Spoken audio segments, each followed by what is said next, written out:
motherfucking Eagle Double G. Snoop Dogg! Sikat na sikat ang Paris ngayon, mga kapatid. Oo, dahil nga sa nagkaroon ng usapan interview dyan sa may DZMM Teleradio Gising Pilipinas programa ng teleradyong DZMM at meron silang nakausap na isang OFW kababayan dito sa Paris, France na nagturo, nagpangalan at nagbigay ng mga detalye patungkol nga sa pagtatago ni Saldico. Abay, ating pakinggan at ating pag-usapan yung sinabi ng ating kababayan, pareng Henry Gomez. Mega love shout out. Natutulog ka pa ba? Sigurado nandun kay Kopman. O sigurado baka yan yung ginamit na pinang-hotel sa kanilang bembangan ni Binoy. It's the motherfucking Eagle Double G. Ito, disclaimer lang ha. Aaminin ko po, kilala ko po yung mga napangalanan. Yung Toto, yung Carl, at saka yung Yeyen. Buong pamilya, kilala ko yan. Dumating ako sa Pransya, September 2009. Mula noon, kilala na yan. Disclaimer din na talagang negosyo nila, hakot-hakot pa lang, tumutulong sa mga kababayan na naghahakot para mapalipat sa ibang lugar, lumipat ng tahanan, at isa po tayo sa nag-avail ng kanilang serbisyo. Okay, hindi lang yan ang unang pagkakataon na meron din tayong lovely shoutout. Hindi lang yan unang nagkakataon na tayo din nag-rekomenda ng mga VIPs na dumarating dito dahil yan po talaga ang business nila. Marami po silang mga sineserbisyo ang mga artista, mga politiko at mga sikat na mga individual sa lipunan, Pilipino man o hindi. So yan po yung ating disclaimer, kaya bibigyan lang natin ng konting pagtatama lang o kaya itatama yung mga maling impormasyon. Exclusive po sa DZMM at sa Gising Pilipinas.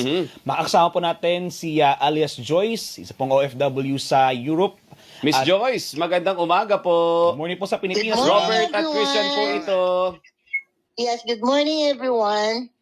Kamusta po, Ma'am Joyce? Kamusta po, Ma'am Joyce? Okay naman. Opo. At magto-12 na rito. It's 12 o'clock, I think. Oh, okay. Ma'am, and yaman din lamang nandiyan po kayo sa Europa. Ang sabi po, banda dyan huling nakita ang dating Congressman Zaldico. Sa inyo pong pagkakaalam, kayo po dyan sa Europe, may mga usap-usapan ba sa community ninyo? Or baka kayo mismo may encounter, nakita na ninyo ang dating kongresista? Actually, ang usap-usapan dito sa Remember the word usap-usapan, ha? Sa isang usap-usapan, you cannot establish the truth and facts. Usap-usapan lang. Yun lang, ha? Unang word, highlighted, usap-usapan. Hindi nakita, hindi first-hand experience, nausap-usapan lang. Hindi natin alam kung siya mismo ang nag-usap o narinig niya lang usapan sa kabilang bakod at kanyang pinamalita. Basta ang highlight word dito, usap-usapan. Berlita Davila, shout out to ma'am. no? May 3 driver yan na nagdadrive sa kanya. Siya ang Usap-usapan, may 3 driver. Hindi confirmed. Okay. Para malinaw usapan. accessories niya. Mhm. Diba? Yung dalawa mag-ama at yung isa kaibigan ng ama niya. Opo. Okay?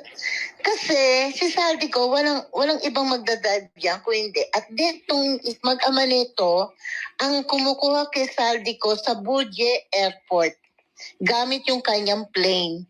Bourget Airport is connected to Charles de Gaulle Airport, Orly, Roissy. Isang ikot lang yan. At yung Bourget Airport na sinasabi, yan po yung mga karamihan nasa mga private plane, mga private hangar, no? And tell you honestly, Manang Ani Bautista, thank you for sharing your blessings at pagsisend ng stars. Thank you, Manang. And thank you very much.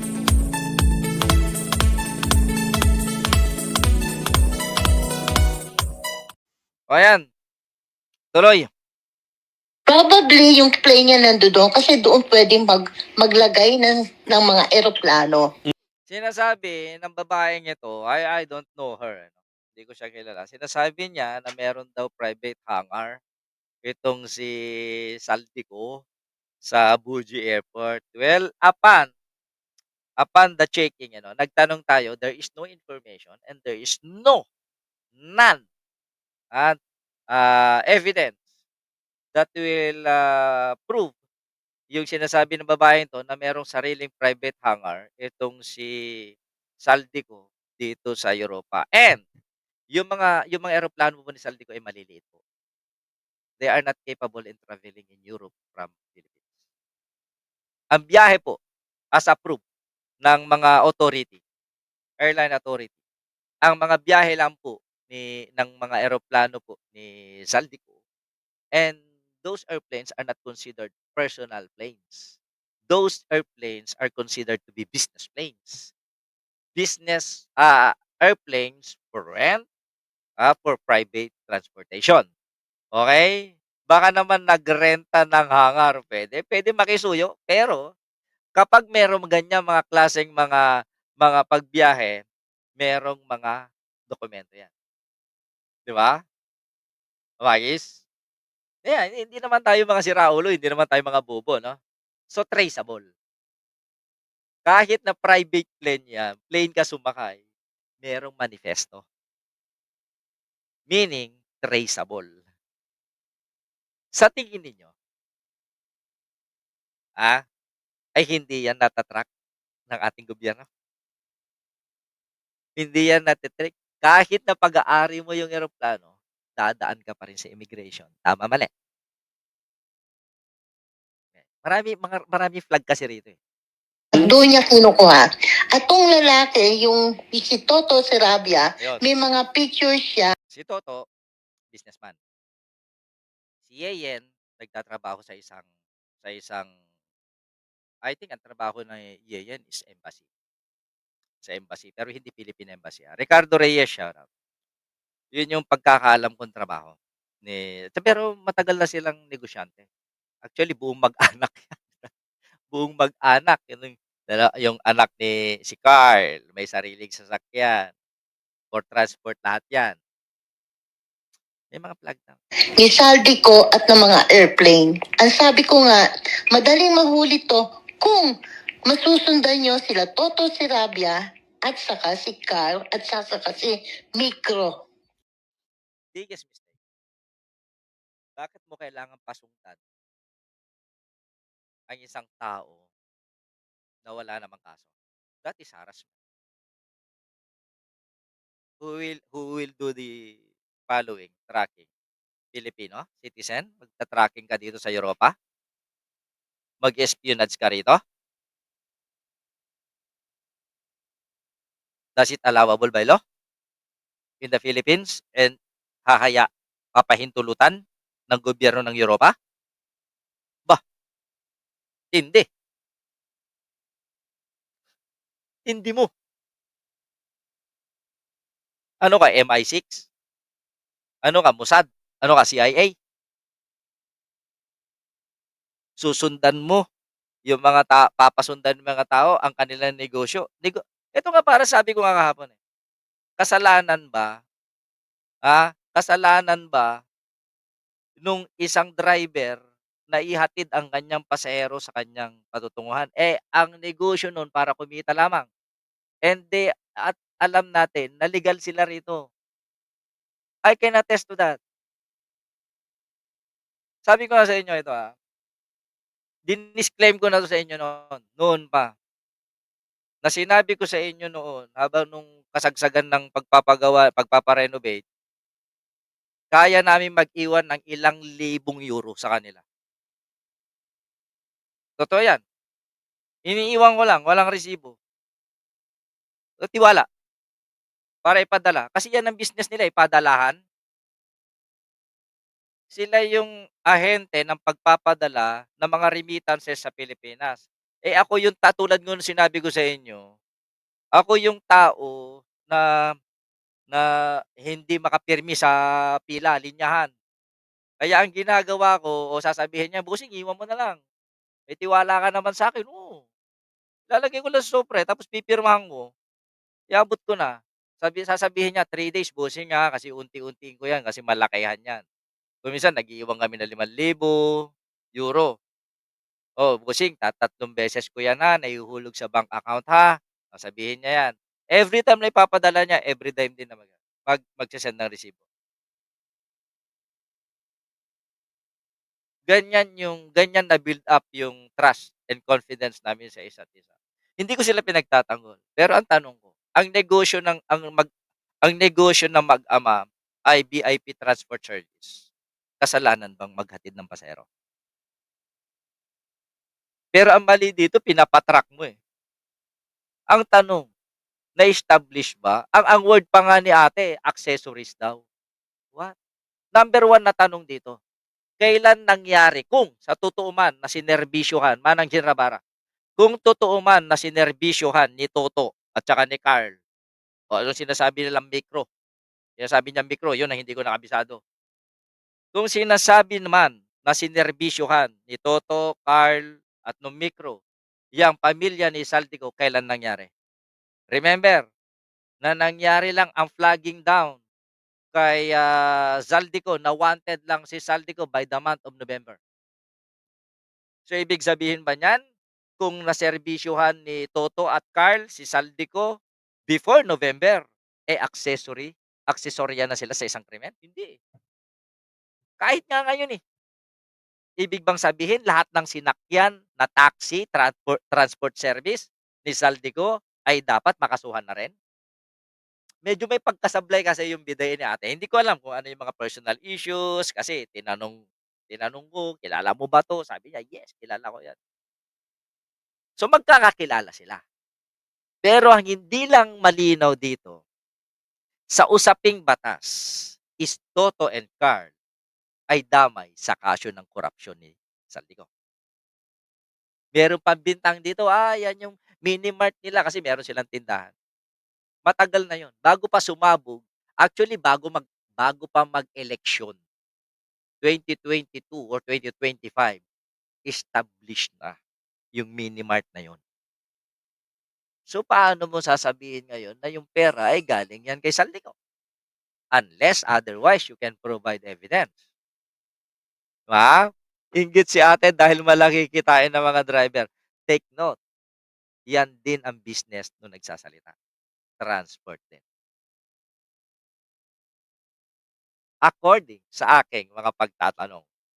So, Yan tatlong yan ang opo. nagdadrive. Ma'am Joyce, kumbaga ang sinasabi ninyo, may tatlo lang siya na regular na nagdadrive sa Driver. kanya kapag nagpupunta siya dyan sa Europe. Yan ang yan talaga, hindi usap-usap. Ang speculation namin mga OFW.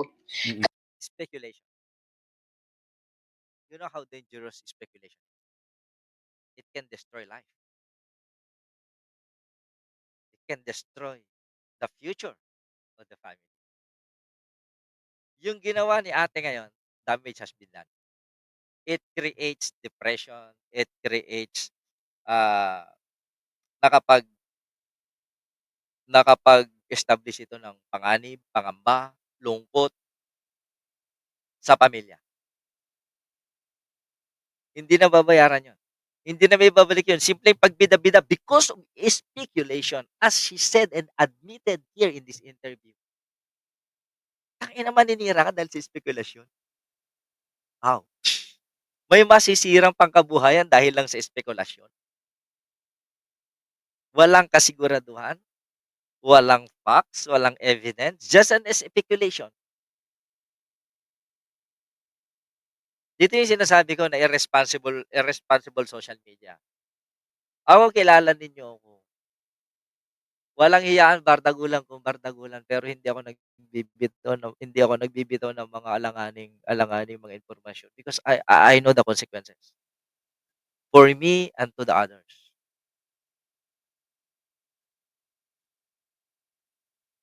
Okay. Kaya sabi ko actually hindi ako nanonood kahapon.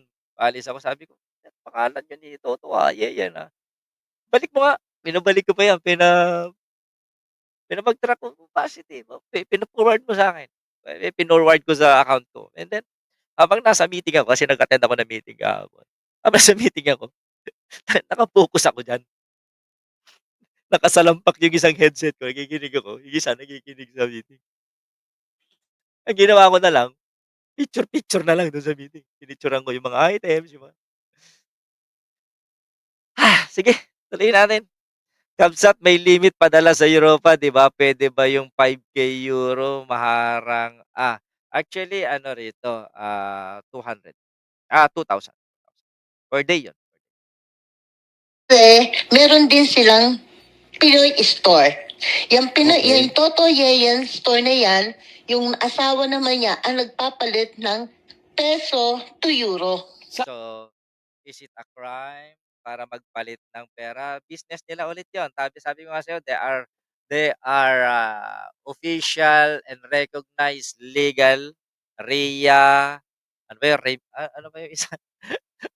Mga basta remittance nagpapadala sa Pilipinas. RIA, nakalimutan ko yung isa. Tatlo yan eh. So, is it a crime? Yung pagkakaroon ng negosyo. And again, bago pumutok itong issue ni Saldico, established na yan. And I can attest to that. Actually, nandoon ako nung inauguration ng business. Wala lang, napadaan lang. Joke. It's the motherfucking Eagle Double G. Okay? Is it a crime? Sabi dito, hirap rin sa mainstream media for the sake of views, pati mga hearsay nilalabas at pinapatulan without verification, brother. Yun ang delikado rito. Yung store nila na yan, ma'am? Dito sa may Victor Hugo. Raymond Poncare. Okay? Raymond Poncare Street, 16th District, Paris, France. Hanapin nyo lang, i-google nyo lang, Toto Yeyen Minimart. O, kompleto na yan baka naman. Linag ko na yung business Baka naman, Mami Marie Gutierrez, shout out. O, baka naman may sponsor dyan. Kahit isang Manila. Oh. Toto Yeyen Minimart. Yan. Diyan nagpapalit ng pera ang mga matataas na tao dyan sa Hindi lang matataas na tao. Halos lahat ng mga Pilipino dyan nagpapadala. Na kasama ng iba't ibang mga Filipino business establishment within Paris. So, ibig sabihin, pag nagpapadala ka ng pera, RIA MoneyGram, yes, RIA MoneyGram. At saka, meron pang isa. Yung, limutan ko, nasa dulo ng dila ko. Kumain kasi ako. It's the motherfucking Eagle Double G.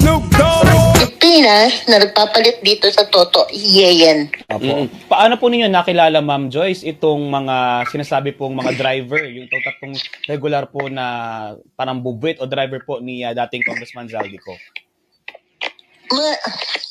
Alam mo, kakilala ko sila.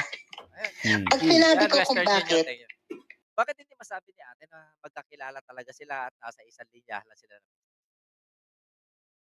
Nag-layout ka nag-lay down ka na. Bakit tinitipid mo pa yung information?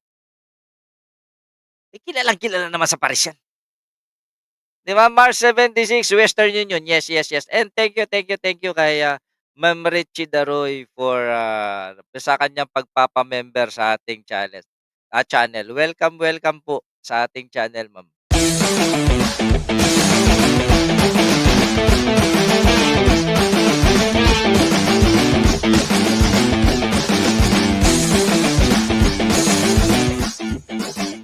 Tuloy. mo, mahirap sabihin Mahirap sabihin. Pero lahat kami rito, alam namin na silang tatlo ang nagdadrive kay Saldico. Again, ulit-ulitin ko. Sila yung nag-drive. Kailan? Napaka-importante ang detalye yun. Kailan nila pinag-drive? Kailan nila huling pinag-drive? Kailan nag-umpisang mag-drive? Where is this destination? Part ba yun ng krimen? Yun ang business nila? Ulitin ko lang. Where is the proof?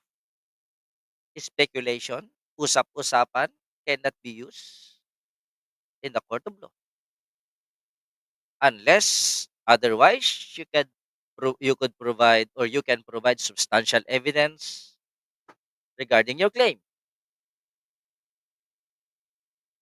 Sa mga sinabi ni ate, daw, di umano, usap-usapan, yan lang yung banggit.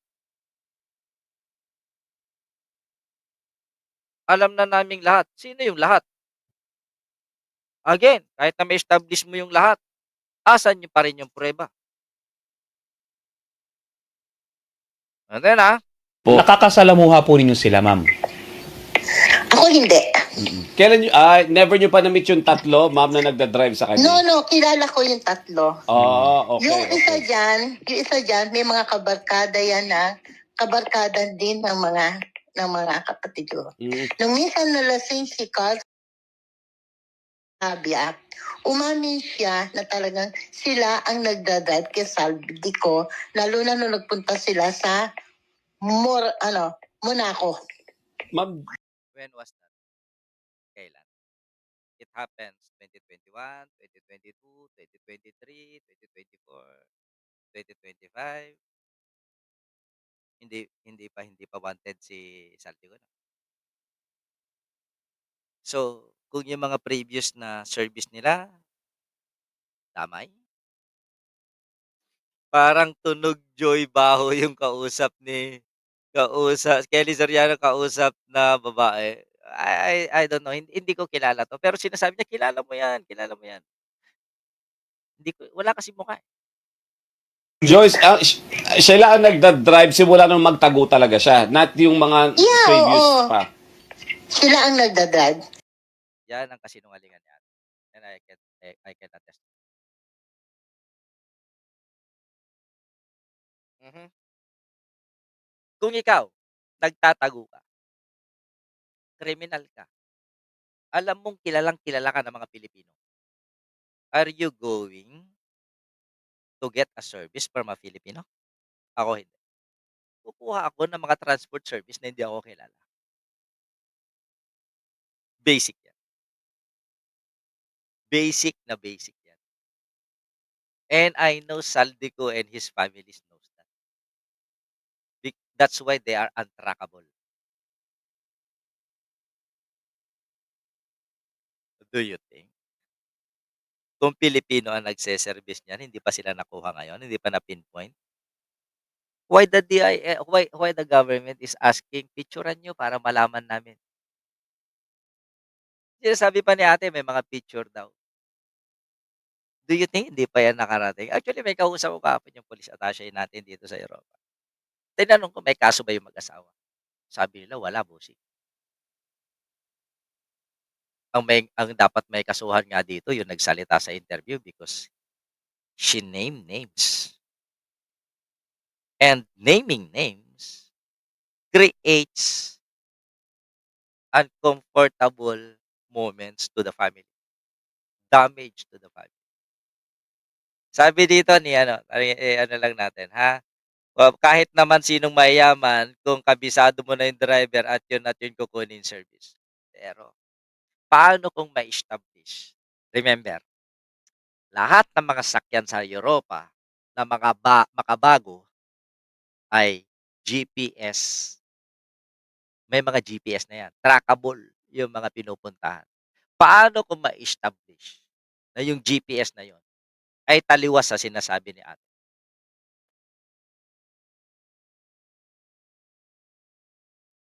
Ano? Alam niyo ba ang biyahe ng France? Alam niyo ba kung ilang ilang oras ang biyahe ng France to Portugal? Halos isang araw. Diretso, more than. Depende pa yan.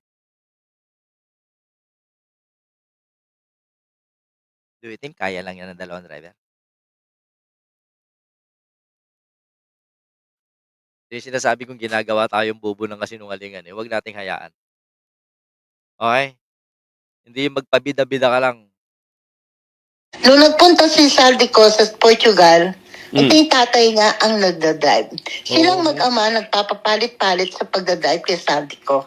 Mhm. Kasi yung Nagpapalit-palit daw sila sa pagdadrive. Teka, tig-isa lang sasakyan yung mag-ama. Yung isa, Yung si Toto, merong sineserbisyuhan na mga VIP everyday, every week. So kung papasadahan na ni Saldico, ihahatid point to point, paano pa sila nakakauwi ng Pransya? Eh, halos nakikita visible naman yung mag-ama rito sa Paris. Eh, ang travel na papunta ng Portugal halos sasabihin ko sa inyo more than 24 hours, eh. Ang layo ng Portugal from Ram, it takes 2 days or more than 'di ba tita? Kung at saka hindi ka puwedeng magdire-diretso rito yung kaya mong 24 hours na travel? I don't think so. Merong reglamento dito sa Pransya na kailangan tumigil ang driver every 2 hours para magpahinga. Diretso man o hindi, kailangan magpalit 'yan. Yung bus nga hindi namin kayang idiretso, bayad mo pa yung driver. Ipinipilit namin para mahabol namin yung checking time sa lords natin 'no. Hindi ka masusunod dito, driver na nasusunod, hindi VIP. 'Di ba, Tita Joanna? Kung pasahero ka rito, you have no authority over the driver. The driver, over ang authority sa'yo. Kahit pasahero ka, kahit na ikaw pa yung nagbabayad. Ito yung misconception ng mga tao sa Pilipinas. Just clarification, okey? Ang driver ang boss dito. Kung ano yung reglamento sa batas, yun ang nasusunod. Konsyome magbayad yan o hindi. Dahil kung mapatunayan kasi trackable yung GPS, sabi ko sa inyo, mino-monitor yan ng mga agencies ng gobyerno. Makikita na yan kung diretsong nag-drive. Bawal yun. Ito yung sabi ko na, makapagbida-bida lang, eh. Hindi ko kilala si ate pero tinatama lang natin, ha? Maraming nagtataka ngayon dito sa Europe kasi mga transport sila. Opo. Yan. Diba?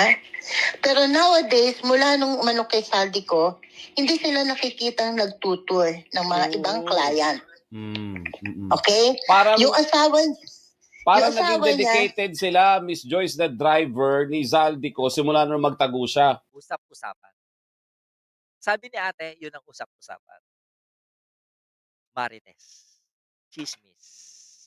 No facts. No evidences.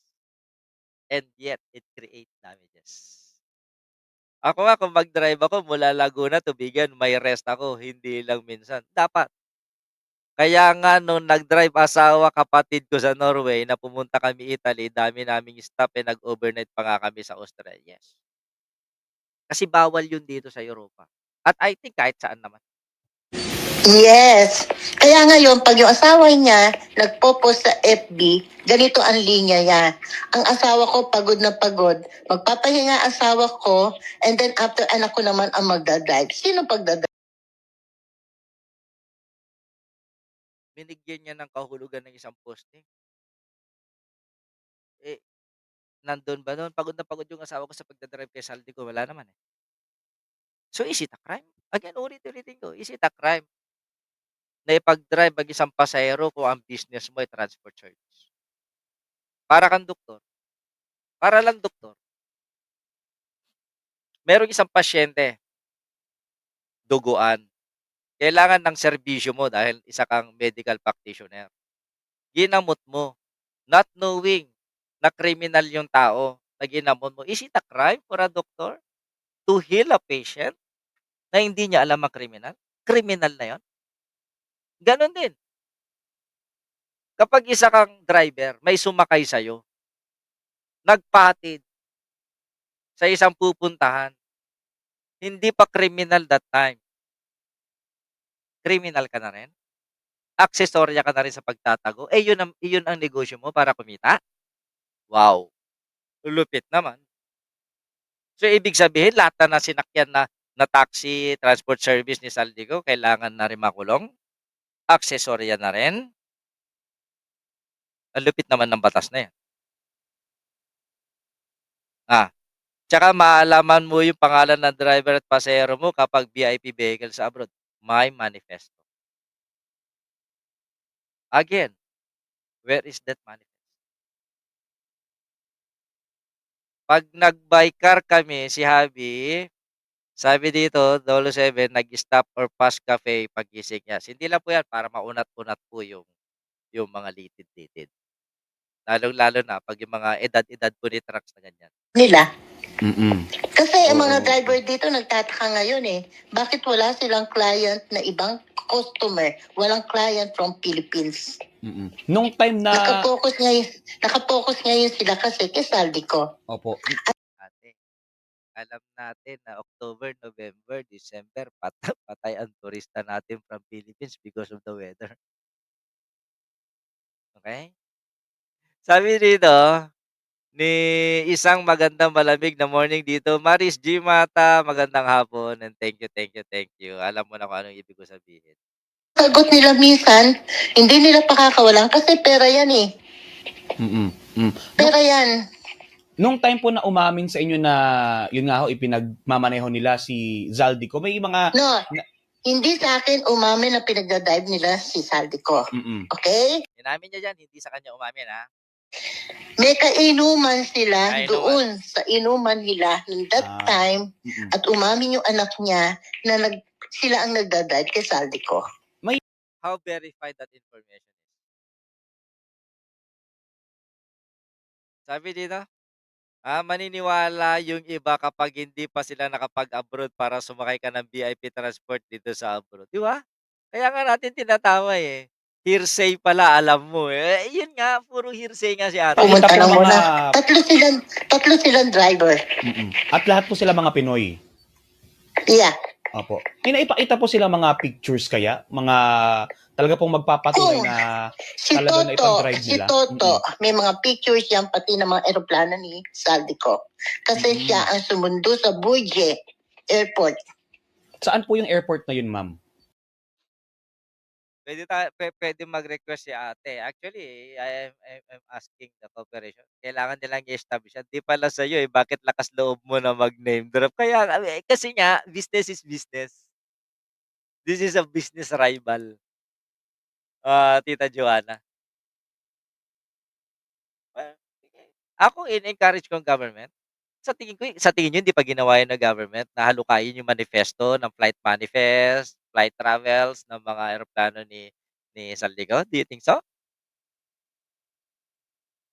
And do you think Saldico will na isusugal yung kanyang mga assets, air assets, papunta rito? Trackable 'yun. Pinaka-the best way kay Saldico, umupa ng iba. 'Wag mong sasabihin na eroplano yun ni Saldico, sablay ka na dun, te. 'Wag mo rin sasabihin na may hangar yung mga eroplano ni Saldico dito dahil wala. Kaya sinasabi niya na madali daw magka-passport. It takes a while. It takes a while for you to have a passport here. At even though, kahit na makakuha ka ng passport dito, trackable pa rin yan ng Philippine government. Kaya sabi ni ate, baka, posible meron pa siya sinasabi yung golden visa. Ano yan, golden triangle? Ano sinasabi golden visa? There is no such golden visa in Europe. Anyway, sabi naman ni Yusek Labano na kailangan ng mga ebidensya, hindi basta-basta. Kaya nga lang dito, Sister Mars 76, damage has been done to the community. BT, bakit kaya nag-resign si Singzona sa members? Meron daw nakaaway. Meron daw nakasagutan. Yung dating general at saka yung alalay niyang aso na taga Baguio. It's the motherfucking Eagle Double G. Come on, dapat tayo rito, yung totoo lang, hindi ko sinasabing tanggulan tayo rito, pero yung facts, yung katotohanan, yun lang. Hindi dahil sa may motibo ka, may intention ka, kalaban mo na negosyo, dahilan na yun para manira ka. No way.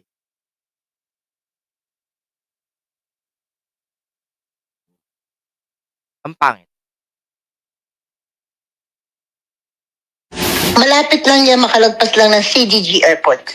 Diyan din po sa France. Hindi makalagpas. Karugtong talaga ng CDG yan. Oo. Ibang face lang. Pero yun pa rin mga runway, isa lang din yan. Sa France din. Mm-mm. Mm-mm. Kayo, ma'am, may Kaya May, Kaya may picture siya, may picture siya, may kuha siya ng picture ng 3 eroplano ni Saldico dito sa Europe. Mali natin, doon din nakatago yung sasakyan niya, yung kanyang plane. Kasi pwede yan, private plane dyan, pwede dyan kahit ano ipatke.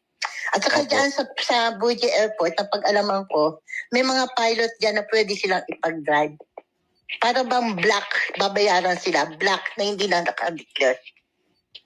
Opo, pero kayo Ma'am Joyce, nakita nyo na ba personally si Zaldico simula nung magtago siya dyan sa inyo sa Europe? Hindi pa. Hindi. Yun lang. Sa dami ng kwento ni ate, hindi rin pa. Opo. Hindi pa. Opo. And then, yung pong mga binabanggit po ninyo na photos, kailan po nakuhanan ito? Ayan.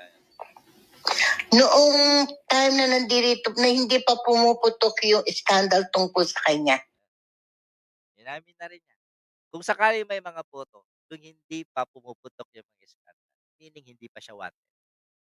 Again, we have to be sure na nangyari lang yung pagkaka-wanted ni Saldico November 2025.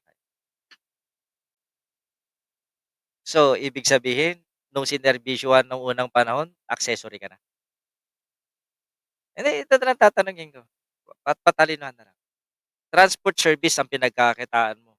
Is it a crime for you to perform your way of living? Is it a crime to earn money? Kaya, saan siya noon siguro namamayagpag? Tapos up until now, yung 3 driver na ito, hindi na lumalabas, bumabiyahe sa iba at mukhang dedicated Yes, driver hindi na na. sila. Speculation.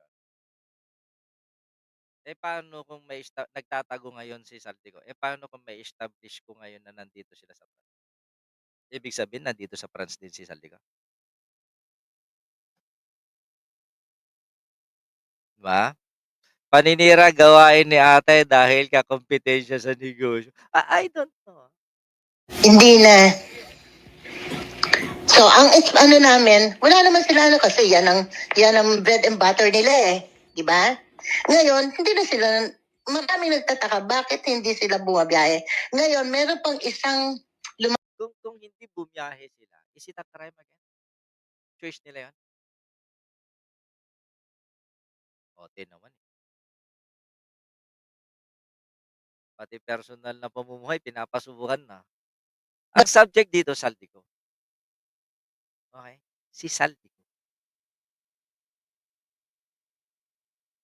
balita, yung isang anak niya, May balita daw. Ito na naman, may balita daw. punta raw ng Japan. Pupunta ng Japan. Okay.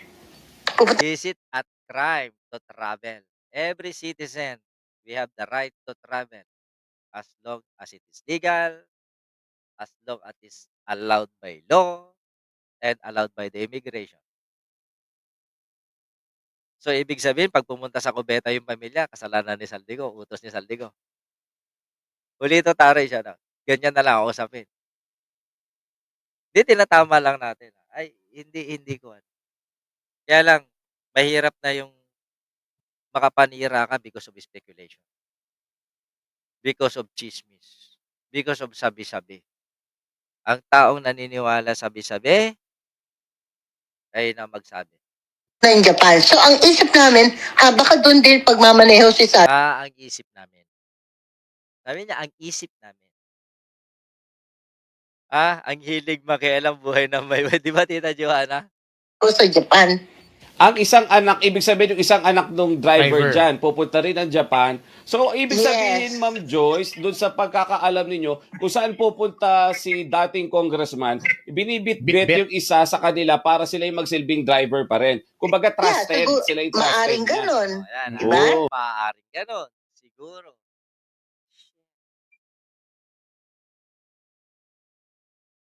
Kita ninyo? Okay. Damn. Putang inang yan. Hayop na 'yan.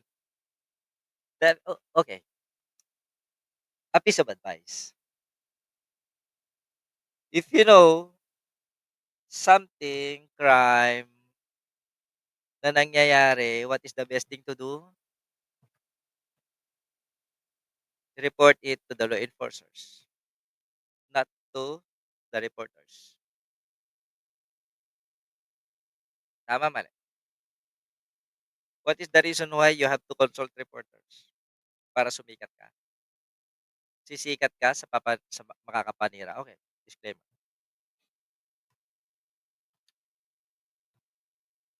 Diniretso akong tinawagan si Yeyan kagabi. Umiiyak yung tao. Pero piece of advice ko sa kanya, wag na magsalita.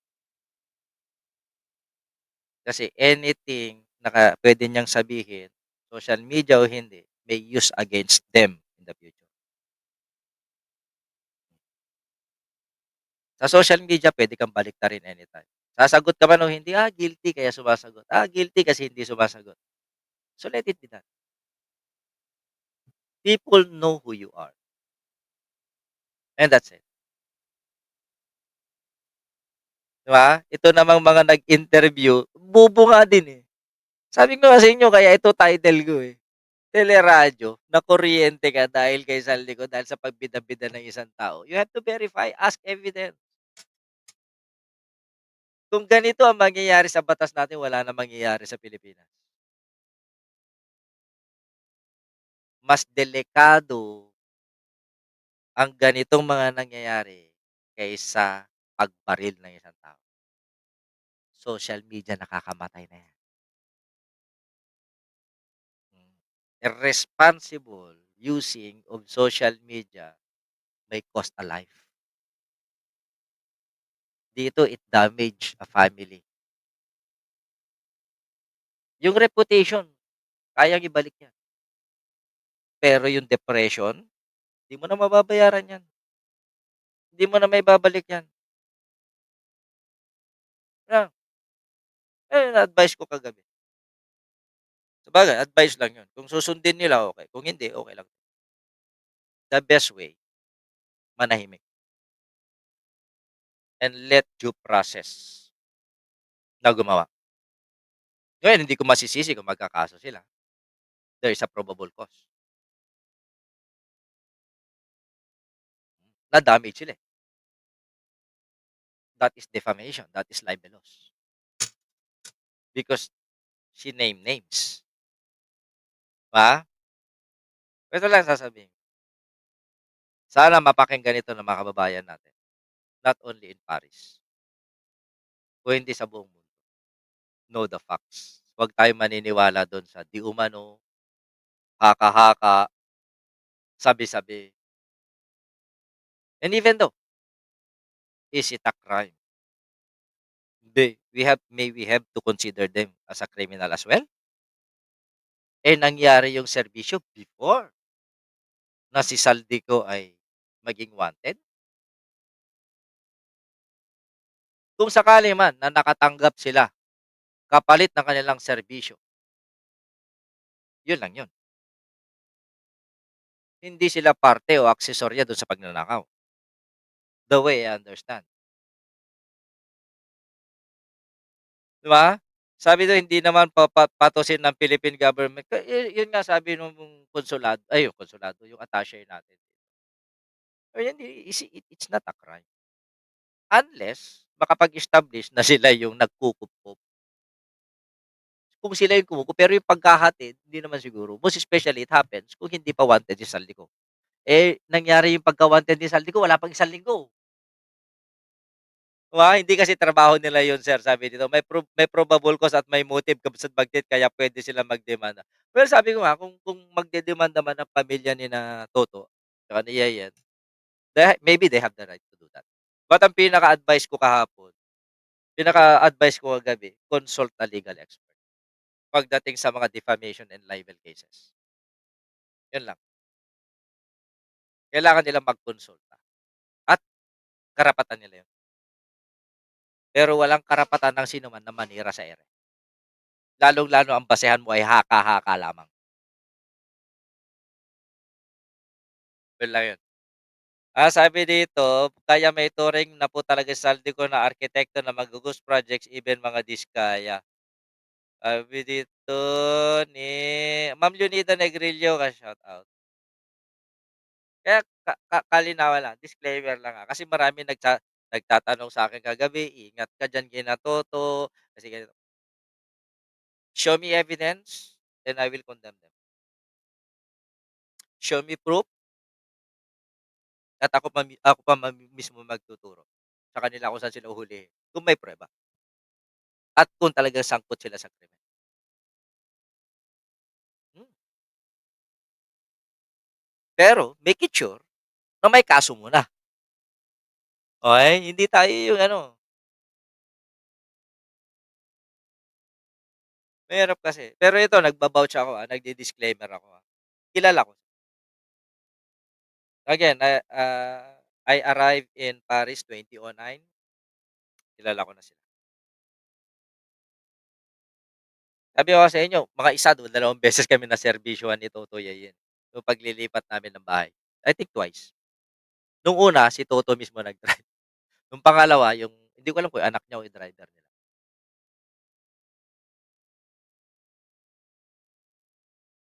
Yun lang. Disclaimer lang po ha. Kasi yung mga nagtatanong, kilala mo ba? Oo. Diretso. Oo. Totoo ba na sila driver? Isa lang sagot ko. Hindi ko alam. Kasi wala akong hawak na patunay. Hindi ko pwedeng panghawakan yung sinabi ni ate. Hindi ko pwedeng panghawakan para sabihin katotohanan yung binigkas ng babae. No way. Hindi ako maniniwala hangga't wala akong nakikita. Kilala niyo ako. Nadala na ako sa mga naririnig ko. Pogi mo mag-date, di kita pahihirapan, ganyan. Nadala na ako dun, okey? I've learned from my mistakes. Kaya again, pasintabi, calling out to my to my fellow Filipinos in Europe or not, mag-ingat po tayo sa mga pinaniniwalaan. Mag-ingat po tayo sa mga impormasyon.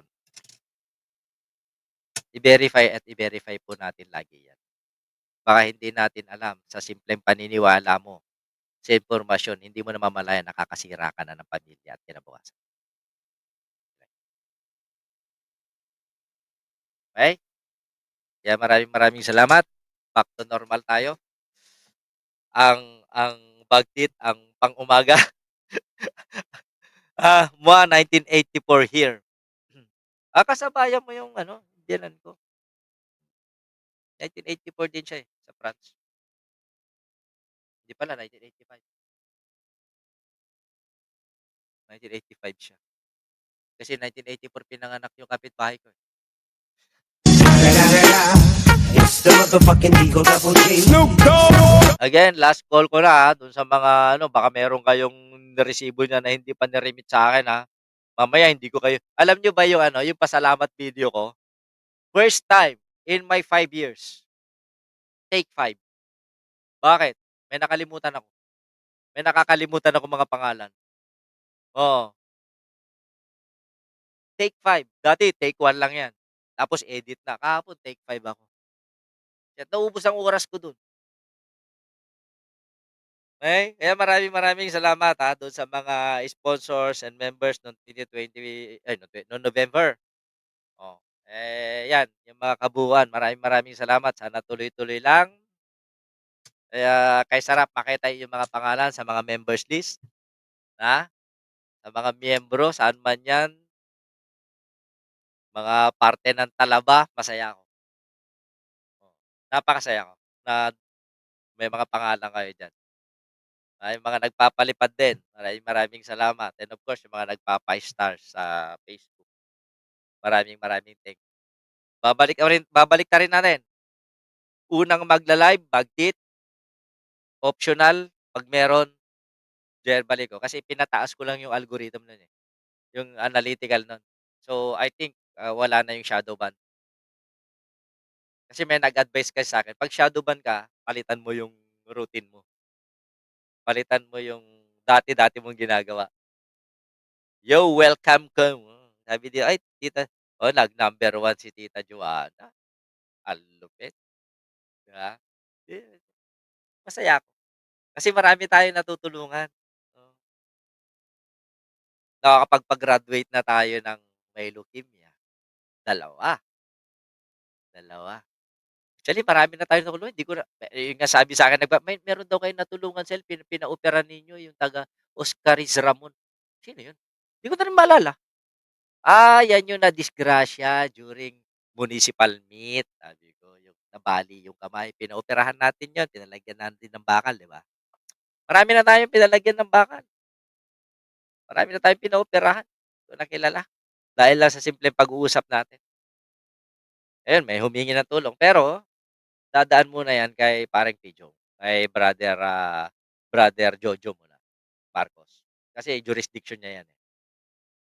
Jurisdiction yan ng Santiago at saka Ramon. Bahala muna sila. Bago tayo kung may pagkukulang man siguro, kung meron man tayong, ano, pero dito unang humingi ng tulong 'yun. Pinasa ko lang, not knowing na si Pare Jojo pala matagal na rin niyang tinutulungan 'yun, yung batang 'yun. Yung isang scholar mo nga traidor, hayaan mo na, karma will pay. Gano'n lang 'yun, may karma ang lahat ng gagawin sa mundo, ako'y naniniwala diyan. Gagawa ka ng mabuti, bibiyayaan ka ng kabutihan. Kapag gumawa ka ng masama, sabi nga nila, kung ano yung tinanim siya mo ring aanin. Hindi tayo magdadala nun. Basta ang purpose lang natin gusto natin makatulong, tumulong, that's it. Yun lang tayo. Hindi natin kasalanan kung in the middle, in the long run maging walang hiya sila, hindi natin kasalanan. May balita pa bitin na may nagpoprotekta daw kay Cheese sa ICI kaya palulusutin daw. Sabi ni Ma'am Betty Boss, we'll see. Tingnan natin. We don't have to speculate. Kailangan natin antayin. Sabi ko nga sa inyo, kung maging failure ang government nito, masamang halimbawa ito sa mga susunod. Sa mga susunod na mga administrasyon. Kasi pagtatawanan lang tayo ng mga magnanakaw. Kailangan ipakita ng gobyerno ito kung talagang malinis. Ayun, sige, kita-kita tayo mamaya. Actually, pinaplano ko nga na bumisita sana doon sa store eh. Para makita ninyo. O kaya ma-meet up. Kaya lang, wala akong time ngayon. Meron akong gagawin. Ayan, thank you na lang. Maya-maya, magkita tayo kay Boss JR. Overdue na yung pagtatago ni Bato, nakakainis na. It's the motherfucking Eagle.